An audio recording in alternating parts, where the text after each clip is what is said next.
It's no secret that most desserts secretly wreck your gut and speed up cellular aging. But what if the sweetest part of your day could actually make your gut, skin, and body healthier?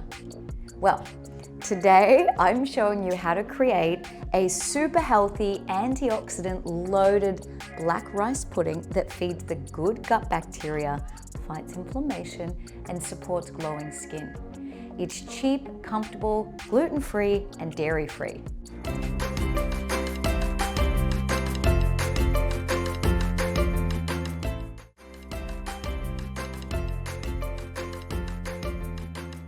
Hi, I'm Chef Leilani, a clinical nutritionist, helping thousands of people turn real food into powerful gut healing medicine. If you want the full recipe from today, join my free Gut Love email club. The link is in the description. Okay, let's get cooking. I'm gonna start by putting on the rice, and then I'm gonna show you how you can actually turn a simple comfort food into something that is so healthy for you, and it's also anti-aging. So using the best science-backed ingredients. You don't have to use all of these. This is the primo, right? So you do have to use a couple of these things though. I'll go into that. But first we're gonna start with, it's a rice pudding, right? So it has to have rice. The rice is the most important part. Now there's two kinds of rice in this. The first one, and there's different ways you can do it, but I'm gonna put this on first to get it cooking. The first one is the white rice. Now you can use jasmine, you can use anything you want. The best rice for this though is arborio rice. Okay, so it looks like this, and it's actually really, let me show you in case you haven't seen it. It's like a thick, fat thing of rice. Can you see that? So it swells up and it actually makes a super creamy pudding. So I recommend to get arborio for this. If you are using jasmine or anything like that, if you soak the rice in some water at least for an hour or 4 hours prior to this, it does two things. One, makes the rice creamier, the rice pudding creamier, and it takes rid of it helps the digestion. So it's easier for the gut, particularly if you've got like a compromised gut, but it also lowers the arsenic level. Now arsenic itself is a chemical and it really destroys gut bacteria. It's in a lot of rice because it's in the soil, it soaks it up. You can get rid of 80% of arsenic by soaking your rice and washing it super well. So this rice I've washed really, really well. It's the arborio. I've washed it, I've rinsed it until the water ran really clear. And now the most important thing with this is we're going to cook the rice, and I've got two different kinds of rice. So one of them's cooked and cooled already. But ideally, if you want this to be gut friendly, you need to cook and cool and then eat the rice. So the second rice is actually a black rice. Now, I have the packaging and I'll show you in a second, but this is what it looks like cooked. I've cooked 1 cup in 3 cups of water, and I put a bit of star anise, but you don't have to. It's kind of a sticky rice. It's so good. It's super high in fiber. It actually feeds the bacteria, so it helps with the Firmicutes bacteroides ratio, so it improves weight. But what it does is that bacteria actually produce short-chain fatty acids, and that is super good for your gut wall, the inflammation in your gut. It's kind of sticky and it's purple, so I'm just gonna wash my hands. But essentially, you need to have the black rice for this to be really good for your gut. You can get it at Asian supermarkets, or I can even get it in my supermarket in Australia. In America, you can get it in your supermarket. Hold on one second because I'll get a packaging to show you.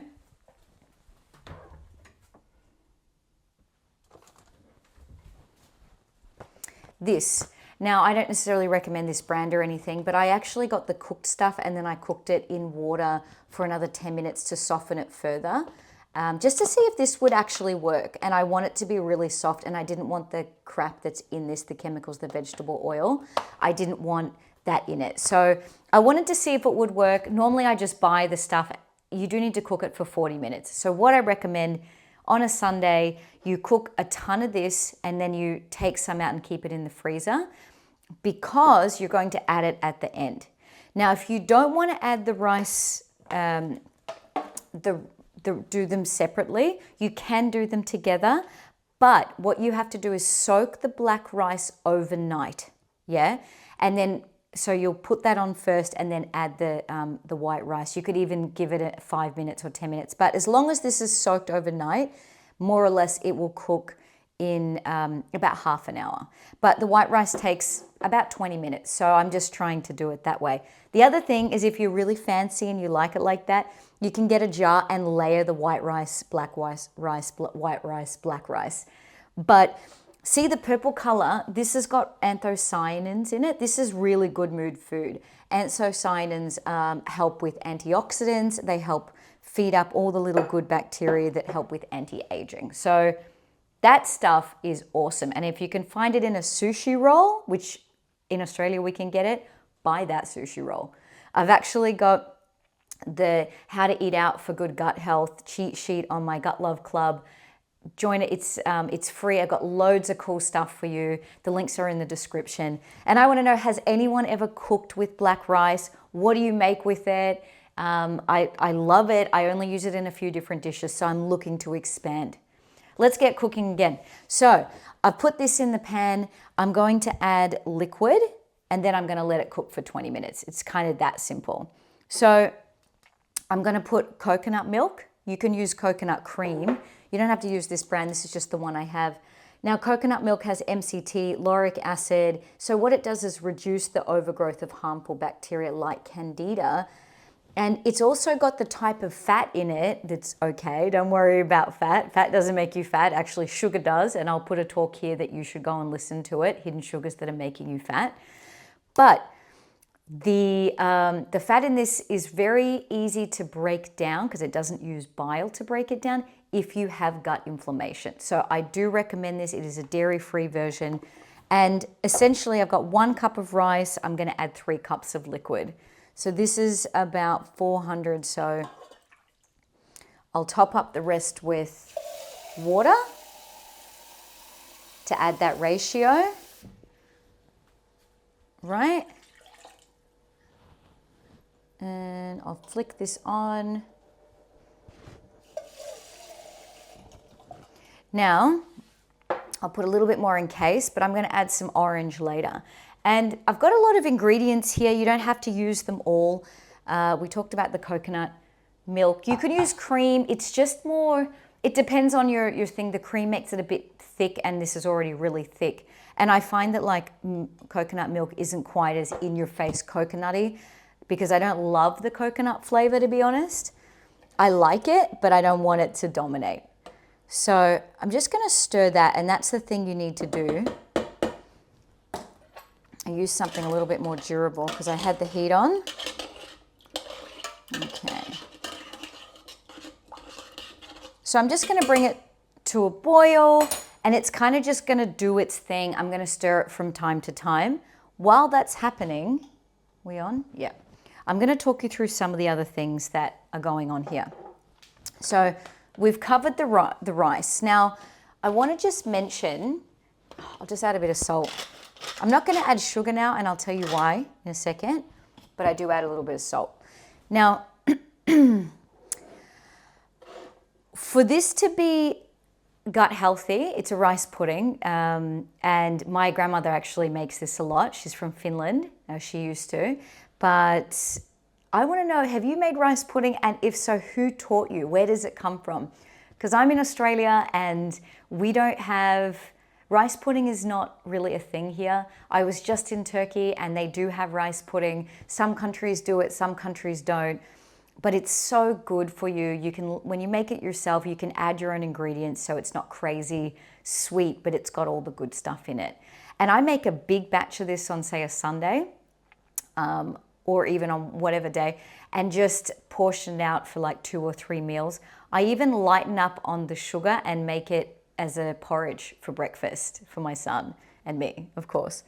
But how it becomes gut healthy is the resistant starch. So when you cook and cool starches, and starches include rice, potato, and pasta. They, when you cook them and cool them, actually the starch crystallizes and it becomes a product that is hard for us to break down and as human enzymes. So what happens, it goes further down the digestive tract and the good gut bacteria eat it up as food for them. So it's called retrograde starch or resistant starch 3. Super boring name, but it's resistant from digestion from us, so it becomes food for the good bacteria. For that to happen, it has to be cooked, it has to be cooled. You can reheat it again, but I wouldn't be boiling it for a ton of time. Just kind of reheat it quickly. I try not to use the microwave, but microwave or on the stove or oven. As long as it's just warm through and a bit hot, it's fine. It still has that crystallization, but it has to be cooled pretty much overnight, at least 10 hours. And if you want to add on top of that, you add coconut cream or milk or oil. And what that does, the studies have shown that that increases the resistant starch by 10 times, tenfold. So that's why I'm using coconut. You could even stir a bit more coconut oil through it if you want, just a spoon. It doesn't need much. If you want to just, if you're super nutrition focused, right? But I'm just trying to keep this really delicious. Now, the other stuff I'm going to add after. Let me talk you through some of these things while this is cooking away.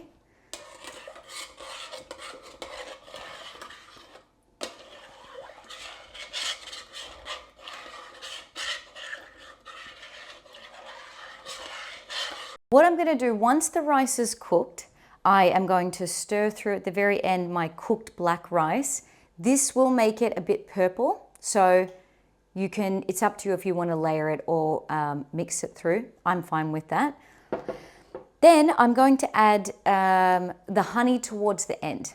And the reason I'll add the honey, and this is a raw honey, honey has 180 bioactive compounds, at least that's what we know about it. It is a prebiotic powerhouse, so it basically helps to soothe inflammation, okay?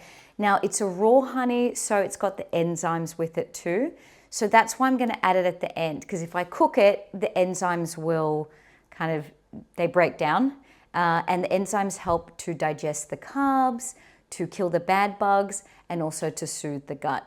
It still contains micronutrients, so if you do cook with it, you'll still get those minerals in it, and the polyphenols, so, and antioxidants.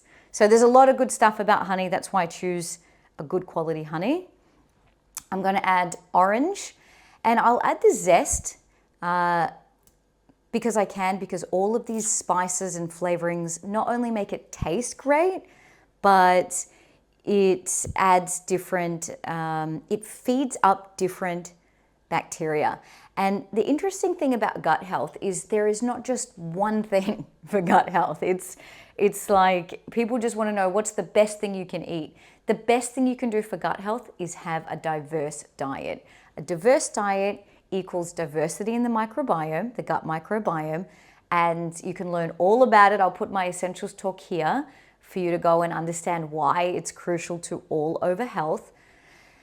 But the thing is diversity, so you got to eat different things. And I've created a step-by-step gut health course for busy people. I'll put the links below. It basically maps out everything you need to do, talks about supplements, testing. It's got cooking classes, and I've got a whole week's worth of recipes and breakfast, lunch, and dinners that are using the top science-backed ingredients that I've integrated into meals you're going to love. Like nachos is there, for example. You'll just love this stuff.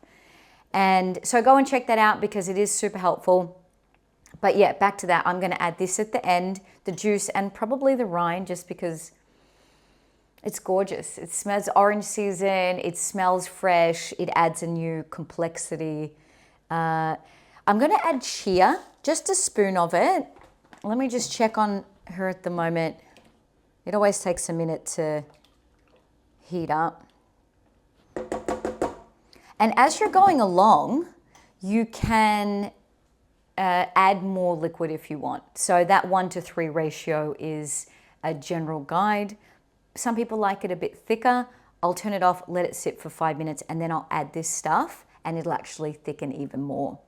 So the chia seeds, chia is fantastic. It's full of soluble fiber and omega-3s. It actually feeds up a species called roseberria, and that helps with the strengthening of the gut. So that all of this stuff, it actually feeds up the different armies in your kingdom.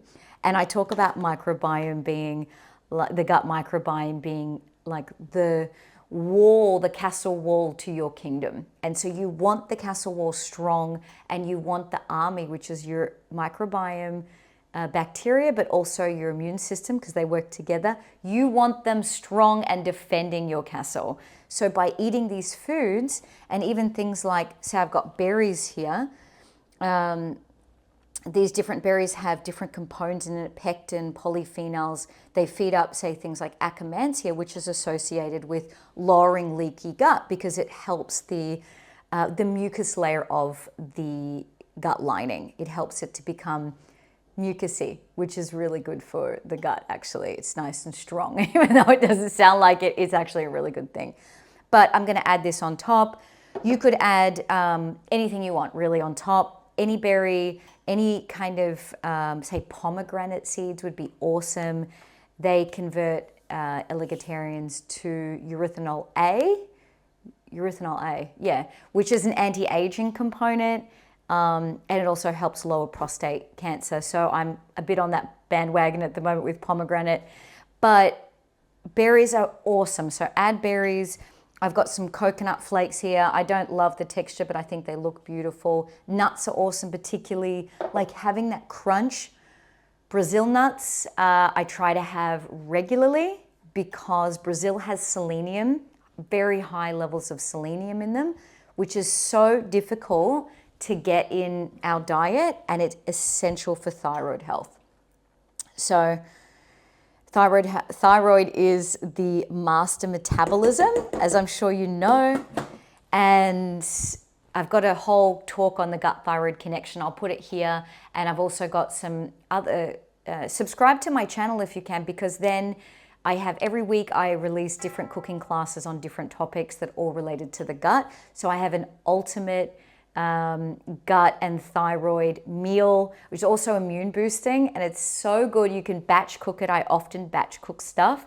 So every week I bring out either a talk, a cooking class, and I'm about to release a new side project that's about gut feeling, because there is a connection here and it's an emotional component of it. It's a bit of a workshop thing. So ring the bell. I'd love to have you in my gut family. Let me know in the comments, what is your meal that you want to turn gut friendly? Yeah, because that's what I'm all about, turning everyday meals. And at the moment I'm doing a dessert series into gut healthy stuff. So the other thing about coconut milk, I put the lid on there just to bring it up to heat.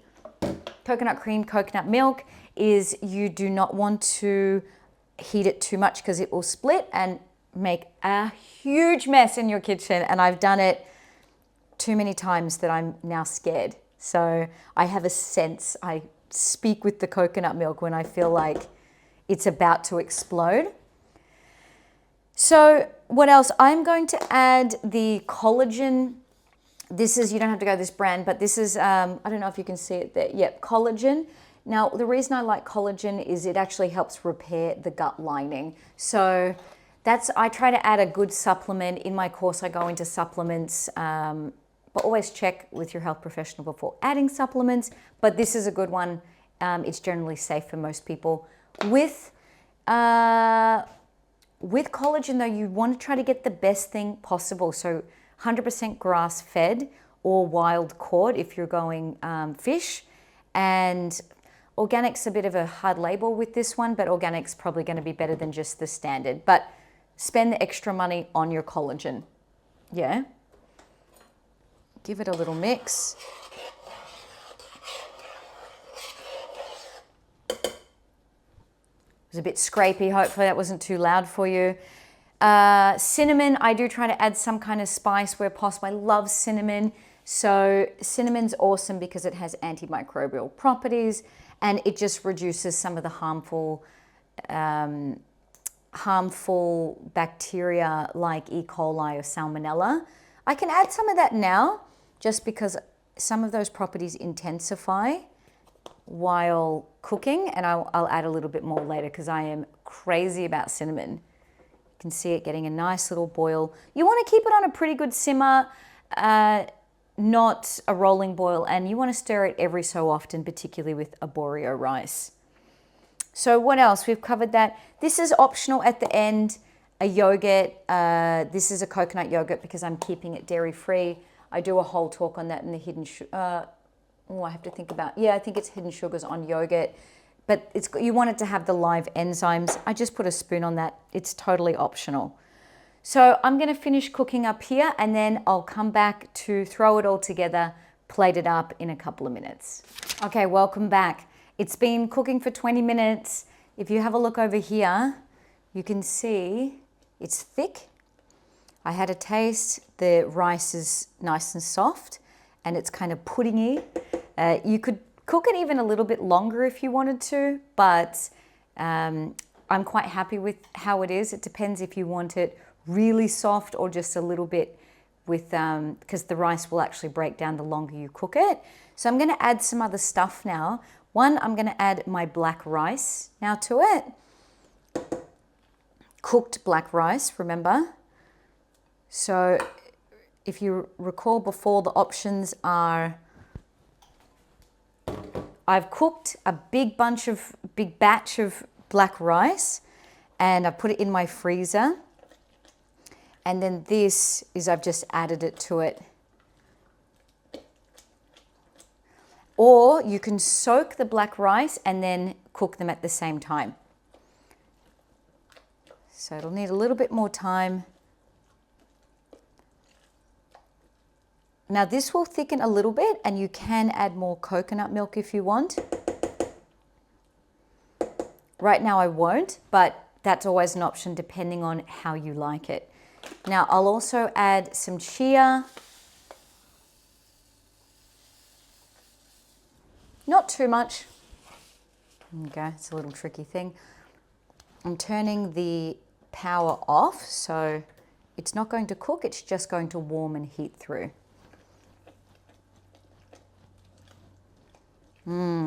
It's so nice. Like, it's got all these cool colors. It's a very interesting, if you cook them together, it will go a lot more purple. So now you can see that the rice, they are separate, but if you do cook them together, they will go purple. Sort of depends how you like the look. Now I'll add my supplement. I will add more cinnamon because I had a taste and it's not strong enough. I love a lot of cinnamon.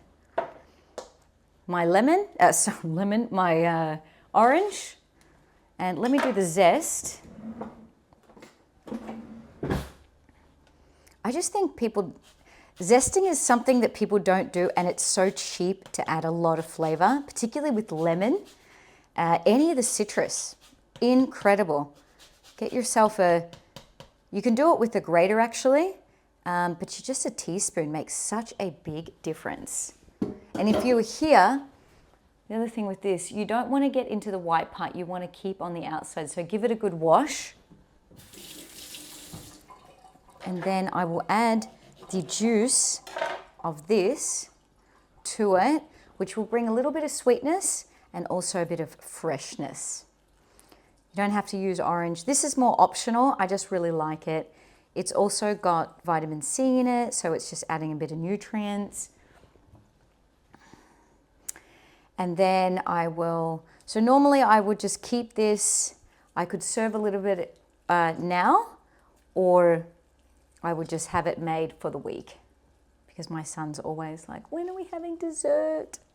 And I don't want to make dessert right then and there. I'm not a big dessert person at all. I don't even like sugar. I'm not interested. I used to, but then it depends on the gut bugs. The gut bugs in your belly will send signals to your brain to tell you what foods you should crave. And the reason is that is because it's what foods they eat. So if you've got the bacteria that like sugar, they're going to tell your brain, hey, you need sugar. So I don't have much of that anymore because I don't eat sugar, so I don't feed those bacteria, so they go down. Now I can add my honey, and this will be very much dependent on how sweet you like it. So I add it, if you add it too soon, the rice also stays a little bit hard. So I tend to add it towards the end, and then I put a little bit on top sometimes just for that, I don't know, just because I like that really true raw honey feel. I think that's it. Yeah, so we'll put that into a bowl. Now, I'd let this sit normally for about 10 minutes, but I'm not going to let it sit here looking at the camera for 10 minutes. So what I will do is plate it up. But know that this does thicken a little bit more, and I would often add a bit more milk, especially after. That's how we used to serve it. So you can see here how cool those grains of rice are. Now, this could have a little bit more liquid, a little bit more coconut on top. You could, if you want to go next level, you could add a dash of kefir. And I have a talk on ancient drinks that you can make at home. They are great for your gut. I'll put it here. Kefir is one of them, but I'm not going to add it to this. I don't have it.